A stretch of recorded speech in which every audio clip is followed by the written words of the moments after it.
ሰላም ውድ ቻናል ቤተሰብ ተከታታዮች በዛሬው ሰበር ዜና በድጋሚ ይዤላችሁ ቀርብ ያሉ እንኳን ደስ አላችሁ። በምዕራብ ጎጃም ዞን ወንበራ ወረዳ ላይ ያሉ ወንድሞቻችን የመንግስትን ሰላም ጥሪ ተቀብለው ተቀላቅለዋል። በድጋሚ እንኳን ደስ አላችሁ። በትናንትናው ዕለት እናስታውሳለን። ወደዚህ ከመምጣቴ በፊት ለሰውሳችሁ በሰሜን ጎጃም ዞን በሜጫ ወረዳና ባቸፈር ያሉ ወንድሞቻችን እስከ ኮሎኔል ድረስ ያሉ እንዲሁም ዶክተሩ ጨምሮ የመንግስትን ሰላም ጥሪ ተቀብለው እንደገቡ ዘግቤላችሁ ነበር። ዛሬ ደግሞ በዚሁ በጎጃም ሳንወጣ በምዕራብ ጎጃም ዞን ወንበራው ወረዳ ላይ ያሉ ወንድሞቻችን የመንግስትን ሰላም ጥሪ ተቀብለው ደማቅ አቀባበል ትናንትና ዕለት በተደረገው በመራዊ ከተማ የነዚህ ወንድሞችም ተደርጎላቸዋል። በድጋሚ እንኳን ደስ አላችሁ። በትናንትናው ዕለት ላብነት ያህል ዶክተር አንላይ አሰፋ ጨምሮ ባቸፈር የነበረ ወንድማችን በተለይ በአቤ ጎበኝ ብርጌድ ስር የነበረ ዋና የጸጥታና ኃላፊ ያስተዳደርን የጸጥታ ኃላፊ የነበረ ዶክተር ነው። ስለዚህ ይህን ጨምሮ ነው ብዙዎች እንዲያውም እስከ ማስረጃው ስነግራቸው ማስተባበያ እየሰጣችሁ እያዩ በጣም እየገረመኝ ነበር። የመንግስትን ሰላም ለሰላም ቅድሚያ መስጠት ትልቅ ዋጋ አለው።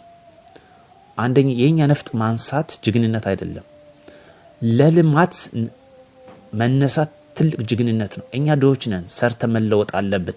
ስለዚህ ለሰላም የሰጡት ዋጋ በእጅጉ የሚደነቅ ነው። በተለይ እነ ዘመነ ካሴ ባክቦን ወይም ደግሞ የጀርባ አጥንት አከርካሪ የሆነው ታደሰ ሙሉነ ብርጌድ አሁን በዚህ ሰዓት እየፈረሰ ነው የሚገኘው። ዘመን በእርግጠኝነት አዝ ብርጌድ አይገኝም፣ በእርግጠኝነት 100%። ምክንያቱም የመሰረተው ብርጌድ አሁን ፈርሶ ነው የገባው። ሻለቃ መንግስቱ ዋና አዛዥ ነበረ ነው። ሻለቃ መንግስቱ አሁን ከታደሰ ሙሉነ ብርጌድ ይሄን የመሰረተው እነ ዘመና ናቸው። ይሄ እጁን ለመንግስት ሰላም ቅድሚያ ሰጠ። መቶ አለቃ ምስጋናው የዚሁ ብርጌድ ዋና ዘመቻ ኃላፊ ነው የነበረ ነው። በትናንትናው ዕለት ይኸው ገባ። ዶክተር አንለየም እንደው ባቸፈር አበየ ጎበኝ ዋና አስተዳዳሪ የነበረው በትናንትናው ዕለት ገባ። መሰረት መጣልኝ የጁን ብርጌድ አንደኛ ሻለቃ የሆነ ነው። ስለዚህ ከሻለቃ እስከ መቶ አለቃ እስከ ኮሎኔል ድረስ ያሉ እነዚህ በትናንትናው ዕለት የመንግስት ሰላም ጥሪ ተቀብለው ገቡ። ዛሬ ደግሞ በተመሳሳይ መልኩ በጎጃም ዞን በወንበራ ወረዳ ከተማ የመንግስት የሰላም ጥሪ ተቀብለው ደማቅ አቀባበል ተደርጎላቸው ገቡ። እስከ ተጨባጭ ማስረጃ ድረስ የቀረበ ነው። በጣም የሚገርም። ስለዚህ ለመንግስት የሰጡት ቅድሚያ በእጅጉ የሚበረታታ ጉዳይ ነው። አሁን በዚህ ሰዓት ዘመነ ይገኛል ማለት እርግጠኛ ነው ወይ ጎጃም ይለቀን ወደ ላይ ሊሄዳን አለም ሌላኛው ብርጌድ ዶ ይገባል 100% የታወቀ ነው። ምክንያቱም ጥርሳቸው ነቅለው የመሰረቱ ብርጌድ ታደሰ ሙሉና ያሉ ዋና አዛዥ ጀምሮ እስከ ምክትል አዛዥ ድረስ የመንግስትን ሰላም ጥሪ ተቀብለዋል። ሲገቡም ደግሞ ደማቅ አቀባበል ተደርጎላቸዋል። የሚያስፈልገው ሰላም ነው። ኢትዮጵያ ሀብት አላት እጅግ። እዚህ ጋር በጣም ከሚገርመው ደግሞ ተከታተሉኝ። በጣም ከሚገርመው እርስ በርሳቸው የተሸኙበት ነው በቡሬ ከተማ። እነሱን ሰዎች እስከነ ማስረጃው ልንገራችሁ። ፋኖች ያዛላችሁ ቸክ አድርጉ።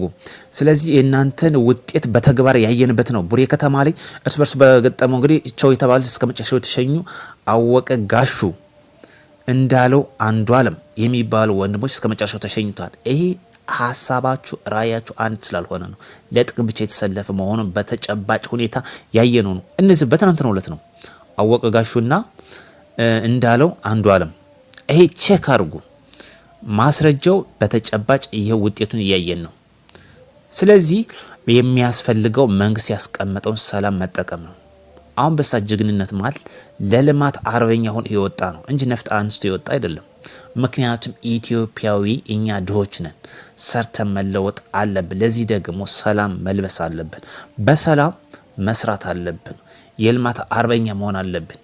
እኛ እንደ ባህል ዘኑ የመጣ ነፍጥ የሚያነሳ ጀግና አርገን እንወስደዋል አይደለም። ቀርቷን እሱ ይሄ የቀረበት ትራዲሽናል ወርድ ነው፣ ያለፈበት ታሪክ ነው። ሌላኛው እዚህ ጋር አብረን በጣም የሚገርመው በዚሁ በተመሳሳይ መልኩ የገቡ በደቡብ ጎንደር ያሉ ወንድሞችንም ላስታውሳችሁ። እጅግ በሚገርም ሁኔታ ደቡብ ጎንደር ዞን ገራ ወረዳ ተብሎ በሚታወቅ አለም በረት ከተማ ያሉ ወንድሞች የመንግስት የሰላም ጥሪ ተቀላቅለዋል ማለት ነው። በተመሳሳይ መልኩ ነው የገቡት። ከነዚህ ውስጥ በተጨባጭ ስማቸው ጋር ይዤላችሁ ቀርቡት ተስፋዬ ሞላ፣ እንግደው ቀኘ፣ በረከት ካሳ፣ አይቸው የሚባሉ እነዚህ ወንድሞች የመንግስት የሰላም ጥሪ ተቀላቅለዋል። እንኳን በደህና መጣችሁ። ኢትዮጵያ ለሰላም እጇ ሁሌም ክፍት ነው። በጣም ደስ ነው የሚል። ስለዚህ ቀሪ ወንድሞቻችንም መንግስት ክፍት ያደረጉን የሰላም ጥሪ ብንቀላቀል መልካም ነው። ምን ይጎልብናል? በሰላም ኢትዮጵያን ብናለማ አይሻለንም ወይ? በጣም ደግሞ ሁሉም እየገባ ነው። አሁን ሁሉም ጎጃም ምድር አለ የለም የሚባለው ዋና አከርካሪ የሚባለው አሁን እየፈረሰ እየገባ ነው። የመንግስትን የሰላም ጥሪ እየተቀላቀለ ነው። እስቲ አሁን ምን ትሉ? ተጨባጭ የሆነ ማስረጃ ነው። ምክንያቱም አሁን ካሉት ጎጃም ምድር እነ ዘመን ከሚተማመኑበት ውስጥ አንዱ ታደሰ ሙሉነህ ብርጌድ ነበረ ነው ማለት ሳይሆን ነበር ሆኖ ቀርቷል። ነበር ከነዚህ ታደሰ ሙሉነህ ብርጌድ ናቸው ዋና የሚባለው ሻለቃ መንግስቱን ጨምሮ ዋና አዛዥ የሚባለው የገባ። ስለዚህ ዋና አዛዡ ከገባ እንዲሁም ደግሞ ዘመቻ ኃላፊ የሆነው ከገባ፣ ስለዚህ ማን ይቀራል? ዘመቻ ኃላፊ 100 አለቃ ነው፣ ምስጋናው ሽታዬን የገባ አንዱ። ስለዚህ እነዚህና ወንድሞች ናቸው የመንግስትን የሰላም ጥሪ ተቀብለው የገቡት። ኢቭን ዶክተር አንሌ ራሱ ሳይቀርም በተመሳሳይ መልኩ ደግሞ እኔ የሚገርመኝ በጣም ከሚገርመኝ የነዚህ ታደሰ ሙሉነህ ብርጌድ እንደቀጠለ በዛሬው ደግሞ በወንበራ በዚህ በምዕራብ ጎጃም ዞን ወንበራ ወረዳ ተብሎ በሚታወቅ ወንበራ ማለት ከመራዊ እስከ ባህር ዳር ባለው በመሸንቲ ከተማ ዙሪያ ወይም ሳተላይት ከተማ ነው ተብላ የምትታወቀው በባህር ዳር ዙሪያ ያለች በዛ አዋሳኞች ያሉ ወንድሞች ሲንቀሳቀሱ የነበሩ ወንድሞች ናቸው የመንግስት የሰላም ጥሪ ተቀብለው የገቡት። በበርካታና በብዙ አቅጣጫ የመንግስት የሰላም ጥሪ እየተቀላቀሉ ይገኛል። ወንድሞቻችን እንኳን ደህና መጣችሁልን እንላለን። ኢትዮጵያ ለሰላሟ ለዘላለም ይብዛ። አሁንም በቀጣይ በተለያየ አቅጣጫ እንደሚገቡ ተስፋ እናደርጋለን። አሁን ጀምሯን ቀጣዮችም ደግሞ ከዚህ እያዩ መምጣታቸው የማይቀር ጉዳይ ነው። በተለይ ሞዴል ይሆንና ብለው ከፊታቸው ያስቀምጧቸው ዋና አዛዥ ኮሎኔል ታደሰ ሙሉነህ ማለት ዋና አዛዥ የሆነው ሻለቃ መንግስቱ ሲገባ ሌሎችም ይገባሉ። ዶክተር አንለይም ተስፋ ያደረጉት ሲገባ ሌሎችም በተከታታይ መልኩ እንደሚገቡ ተስፋ እናደርጋለን። ትኩስና ዕለታዊ መረጃ እንዲደርሳችሁ አዲስ የሆነ ሰብስክራይብ በማድረግ ቤተሰብ ሆናችሁ ጠብቁ ዘንድ ከወዲሁ እየጠየቅኩኝ መልካም ውሎ እመኝላችኋለሁ። እኔ